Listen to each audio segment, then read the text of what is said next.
О лечебных свойствах соли известно давно. Дышать соленым морским воздухом полезно и при лечении хронических заболеваний, и для общей профилактики. Но далеко не каждый может позволить себе часто бывать на море. И в таких случаях выручают соляные комнаты. Много делается для того, чтобы работники могли восстановить свои силы, поправить здоровье. Например, года 2 назад у нас открылся тренажерный зал на Богдана Чижика. Здесь у нас на Бабушкина есть зал. Также там тренажеры стоят, теннисные столы, баскетбольная площадка. Можно играть бильярдные есть. И думаю, что это очередной шаг в этом улучшении восстановления здоровья людей. Открытие соляной комнаты. Для обустройства соляной комнаты использовано почти 3 тонны местной кемпиндейской соли и несколько блоков розовой гималайской. Впервые использована гималайская соль розовая.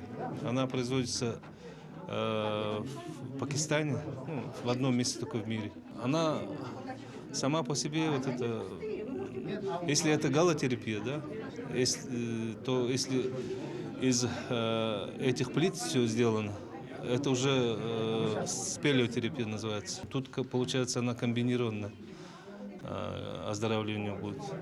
Задача любого работодателя не только обеспечить комфортные условия труда, но и заботиться о здоровье коллектива. И несколько минут, проведенных в солевой комнате, помогает отдохнуть, поправить здоровье и работать с новыми силами. Александр Хавренко, Джилус Иннокентьев, Якутск.